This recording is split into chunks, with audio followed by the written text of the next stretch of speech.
No episódio de hoje falaremos sobre a Rússia. E entender a história desse país é extremamente importante para entender o seu pensamento e, consequentemente, saber como o Brasil pode tirar proveito disso. E não se esqueça de curtir, se inscrever e compartilhar o vídeo, pois é esse ato de vocês que nos ajuda a continuar a levar mais informações e conteúdos para a população brasileira. E se você ainda não acessou o nosso site, acesse o nosso site www.irmãosrusso.com. Neste site, em breve vocês encontrarão artigos, alguns produtos e alguns cursos. E caso vocês tenham interesse em ganhar um curso de geopolítica, acesse o site, cadastre o seu e-mail, nos mande uma mensagem e quando nós lançarmos esse curso, vocês terão acesso a ele gratuitamente. E vamos ao vídeo.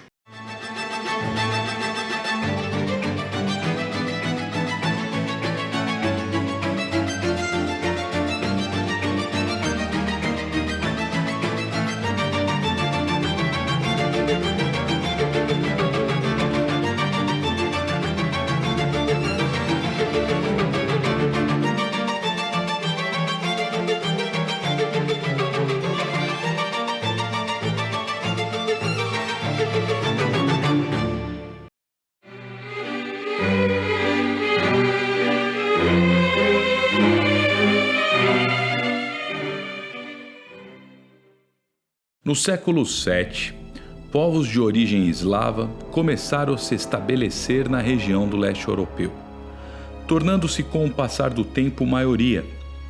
Nesta época, apesar de compartilharem uma língua e cultura similar, estavam divididos entre várias tribos. No começo do século IX, os vikings, vindos da Escandinávia, começaram a fazer incursões em terras das tribos eslavas e fino-úgricas, buscando novas rotas de comércio através de seus rios. De acordo com a lenda, essas tribos guerrearam contra os vikings e os expulsaram. Todavia, como o caos e as guerras internas eram permanentes entre estas tribos, eles decidiram pedir a um líder viking que os liderasse. Procuremos um príncipe que possa governar sobre nós e nos julgar de acordo com a lei. Nossa terra é grande e rica, mas não há ordem nela. Venha para governar e reinar sobre nós. As Crônicas Primárias de Rus.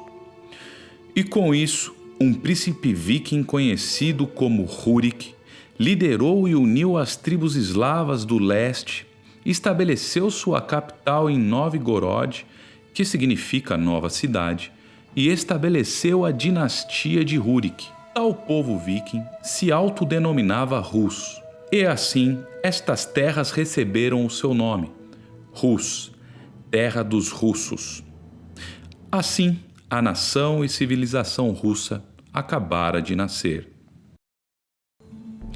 O seu filho Oleg conquistou Kiev, capital da Ucrânia, e para lá transferiu a nova capital, criando a Rússia de Kiev, um reino que em breve seria um dos maiores, mais poderosos e influentes de toda a Europa. Depois de um século, graças à crescente influência bizantina, Vladimir o Grande se converte ao cristianismo ortodoxo e com ele toda a Rússia de Kiev, fazendo com que a Rússia aderisse à cristandade. 4 anos após a morte de Vladimir o Grande, Yaroslav, o Sábio, tomou o poder, expandiu ainda mais o seu reino, decodificou novas leis e fortaleceu ainda mais a influência cristã em seu país, provando ser ao mesmo tempo um bom soldado, um grande legislador, um bom líder e um bom cristão, fazendo com que a Rússia de Kiev chegasse ao seu apogeu.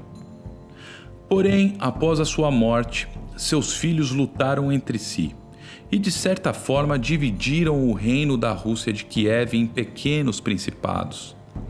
No século XIII, depois de inúmeras crises e conflitos internos, uma ameaça muito maior viria do Oriente, o temido Império Mongol, junto com os seus aliados tártaros, começavam a se aproximar da Rússia de Kiev. O filho de Gengis Khan, Batu-Khan, junto com o seu experiente general Subotai, um dos 4 cães de guerra do próprio Gengis Khan, devastou toda a Rússia e grande parte do leste europeu. Assim, a antes gloriosa Rússia de Kiev fora reduzida a pó. Suas cidades viraram ruínas e seus habitantes escravizados ou mortos. Os mongóis e tártaros conquistadores estabeleceram a Horda Dourada, se converteram ao Islã e dominaram os russos por quase 240 anos. Esse período é conhecido como o Jugo Tártaro-Mongol, em que os russos eram obrigados a pagar tributos anuais aos seus dominadores, caso contrário, sofreriam devastadoras invasões.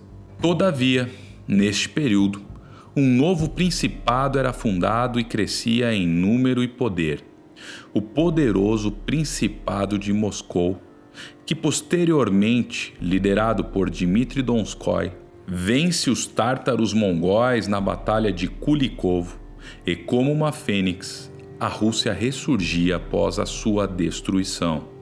Paralelamente, Constantinopla, o centro da fé cristã ortodoxa, depois de ser saqueada e enfraquecida por causa da invasão católica do século XIII na Quarta Cruzada, que viam os ortodoxos como hereges, nunca mais conseguiram se reerguer. E para piorar a situação, em 1453, Constantinopla é totalmente tomada pelos turcos otomanos e o mundo ortodoxo cristão fica completamente dominado pelos muçulmanos. Isso fez com que muitas pessoas da alta classe de Constantinopla se mudassem para a pequena Moscou, o último bastião ortodoxo no mundo. Esse influxo de grandes profissionais e intelectuais para Moscou ajudou a crescer, se expandir e se fortalecer ainda mais. Até que no século XVI, no reinado de Ivan o Terrível, todos os povos tártaro-mongóis e islâmicos que rodeavam a Rússia foram dizimados. Os turcos otomanos, vendo os seus correligionários sofrerem derrotas e perderem influência na região, declararam guerra contra a Rússia e foram derrotados. Assim, sendo a primeira de muitas derrotas que os turcos sofreriam pelas mãos russas. Porém, enquanto os russos atacavam esses povos islâmicos, concomitantemente, os suecos e poloneses invadiam a Rússia. E no começo do século XVII, os suecos tomam Novgorod e os poloneses tomam Moscou. E mais uma vez, a Rússia estava à beira do colapso, sofrendo com guerras, fome, pragas e, consequentemente, 1/3 de sua população perecera. Só que neste momento crucial, o príncipe moscovita Dmitri Pojarsky e o mercante Kuzma Minin lideram as milícias russas contra os poloneses em Moscou, destruindo a guarnição polonesa, salvando a nação russa em seus últimos suspiros. A Rússia agora começa a virar um império, cercada de inimigos muçulmanos ao leste e sul, católicos ao oeste, representado pelo reino polaco-lituano, e protestante ao norte, representado pela Suécia. E para piorar a situação, a geografia russa é um grande espaço plano, convidando invasores para atacarem. E para compensarem tal fraqueza, decidiram se expandir até terem barreiras naturais. E é por isso que a Rússia foi para o leste até chegar ao Pacífico, foi para o sul até chegar ao deserto de Karakum e para o oeste até chegarem ao Cárpato e ao Mar Báltico. Após várias ameaças, eles perceberam que a única forma de se defender é atacando. Depois da quase aniquilação da Rússia pelas mãos polonesas e suecas, os russos foram invadidos por Napoleão Hitler e hoje estão sendo cercados pela OTAN. E por causa disso, os russos desenvolveram uma mentalidade extremamente militarista. A Rússia herdou dos tempos da União Soviética um arsenal nuclear numeroso e hoje é o país com maior arsenal nuclear, com 6.500 ogivas, seguido dos Estados Unidos, que tem 6.185. Tal arsenal impediu que os Estados Unidos e a União Soviética chegassem de fato a um confronto militar, porque sabiam que graças às armas nucleares ambos se destruiriam. Os russos sempre dizem que são a única nação capaz de transformar os Estados Unidos em um deserto radioativo, o que é uma verdade. Porém, os Estados Unidos podem fazer o mesmo com a Rússia. Contudo, armas nucleares estão ficando antiquadas. Além da bomba de hidrogênio, que é milhares de vezes mais potente, atualmente existem armas ainda mais sofisticadas. Armas que tanto a Rússia quanto os Estados Unidos e China possuem, como por exemplo a bomba de nêutrons, uma bomba que apenas tem efeitos destrutivos contra organismos vivos, sendo ideal para lançar em seu inimigo e apoderar-se de seus recursos. Outra bomba muito destrutiva é a de pulso eletromagnético, capaz de destruir todos os aparelhos e dispositivos eletrônicos em um raio de centenas ou até milhares de quilômetros.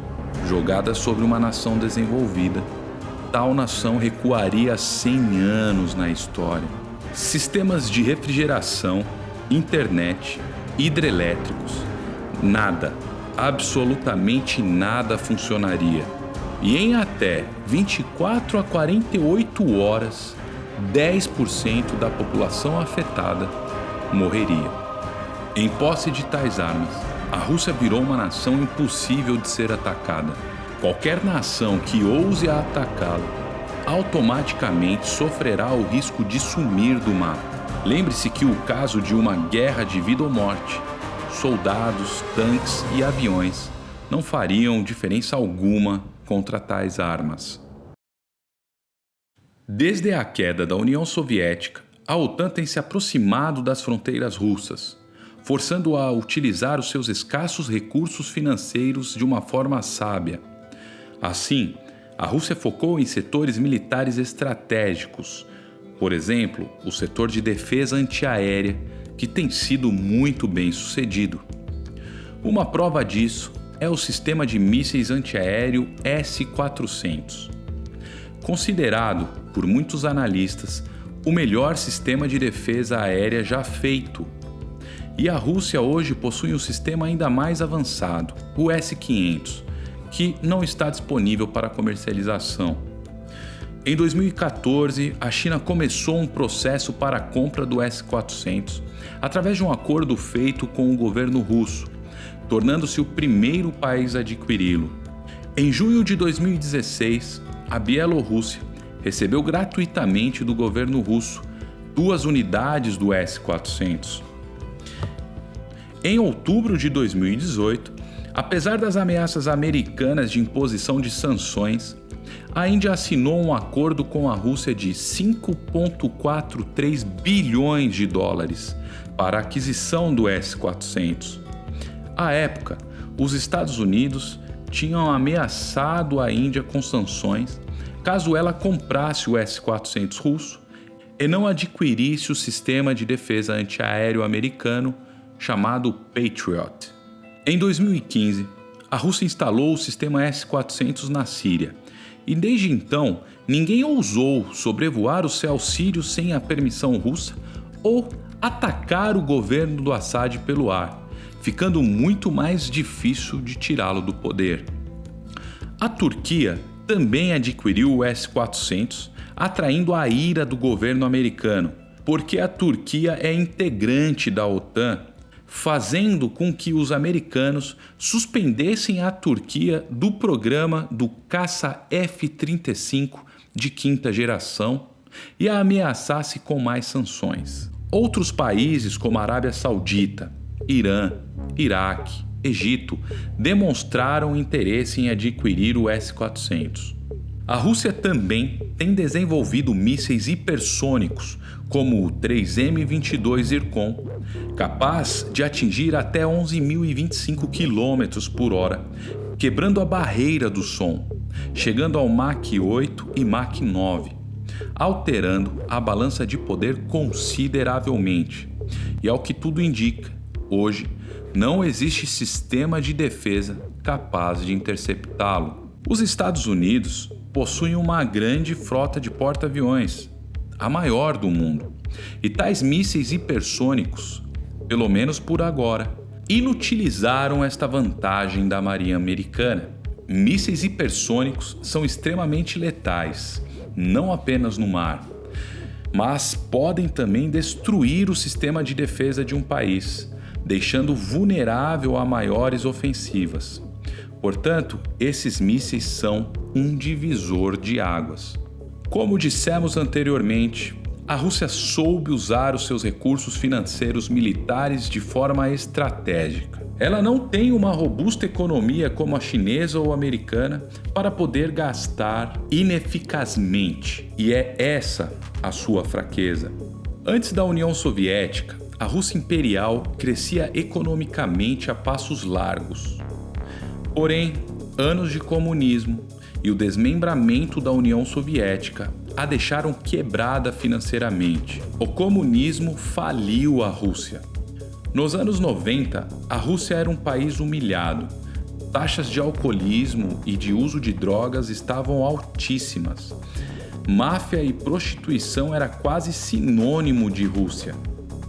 Até que Boris Yeltsin, o bêbado super amado pelo Ocidente, resolveu nomear um espião desconhecido da FSB, antiga KGB, para ser o seu sucessor, um tal de Vladimir Putin. Vladimir Putin não perdeu tempo. Ele acabou com a guerra separatista na Chechênia, prendeu ou eliminou mafiosos e oligarcas russos e reformou a economia. Em pouco tempo, a Rússia se tornou um país que apresentava índices de crescimento econômico altíssimos. Porém, grande parte deste crescimento provinha da venda de petróleo e gás e também exportação de armamentos. A crise de 2008 e a queda do preço do petróleo afetou profundamente a Rússia. E as sanções ocidentais, depois da anexação da Crimeia, mostraram como eles precisavam diversificar a sua economia e se tornarem autossuficientes. E é isso que eles têm feito desde então. A Rússia tem investido pesadamente em sua agricultura e em 2019 se tornou o maior exportador de trigos e grãos do mundo e um dos maiores exportadores ou produtores de beterraba sacarina, batata, cevada, semente de girassol, milho, entre outros. Segurança alimentar não tem sido mais um problema para a Rússia. Como já mencionado anteriormente, a Rússia é um grande produtor e exportador de energia como petróleo e gás, e ainda um grande construtor de usinas nucleares em outros países. O gás russo é exportado para vários países e o maior importador de todos é a União Europeia. Alguns países europeus dependem quase que 100% do gás russo, e a demanda por este gás tende a crescer ainda mais. É por isso que a Rússia iniciou 2 projetos de transporte de gás. O gasoduto Turk Stream, que transporta o gás russo para a Turquia e depois para a Europa. Um projeto que tinha sido projetado originalmente para transportar gás diretamente da Rússia para a Europa, passando pelo Mar Negro e desembocando na Bulgária, o chamado South Stream. Porém, o governo búlgaro foi pressionado pela União Europeia e pelos Estados Unidos a cancelar o projeto, perdendo bilhões de dólares e entregando esta excelente oportunidade para os turcos. Outro projeto que tem gerado bastante críticas de Washington é o Nord Stream 2, que envia o gás russo diretamente para a Alemanha, a verdadeira potência industrial da Europa, e evitando o trânsito de gás através da Ucrânia, país que tem sido hostil com a Rússia, deixando a Ucrânia ainda mais pobre e dependente da ajuda do FMI. A Rússia também tem construído várias usinas de energia nuclear ao redor do mundo, como na China, Índia, Turquia, Hungria, Egito, Irã, entre outros, sendo o maior exportador de reatores nucleares. Algo que surpreendeu a muitos foi o desenvolvimento da vacina russa, a vacina Sputnik V. Até fevereiro de 2021, cerca de 21 países já autorizaram o uso emergencial e mais de 1 bilhão de vacinas já foram ordenadas para distribuição global. Até no nosso próprio continente, a América Latina, a Rússia está se tornando o maior provedor da vacina contra o Covid, uma clara amostra do seu grande avanço na área de biotecnologia. A Rússia também tem investido na indústria automobilística, eletrônica, aeroespacial, entre outros. Porém, em muitas áreas econômicas, a Rússia está muito atrás dos países mais desenvolvidos e, apesar dos grandes avanços, sua economia ainda é pequena e, em muitos setores, dependente de tecnologia estrangeira, algo que a Rússia está trabalhando arduamente para mudar. Outro problema sério que a Rússia enfrenta é o problema demográfico. A sua população é pequena para o tamanho do país, sem contar que quanto maior a população, maior o potencial de crescimento econômico. No século XXI, as maiores economias serão as economias que mais têm pessoas. Vide o exemplo de China e Índia. A União Soviética deixou um legado demográfico extremamente negativo para a Rússia. A população rural russa era extremamente religiosa, pró-família, conservadora e com alta taxa de natalidade. A média era cerca de 7 filhos por mulher. Os soviéticos, com suas políticas de industrialização forçada, moveram esta população para as cidades, gerando uma diminuição de alimentos produzidos. A fome se abateu na União Soviética e milhares de pessoas morreram.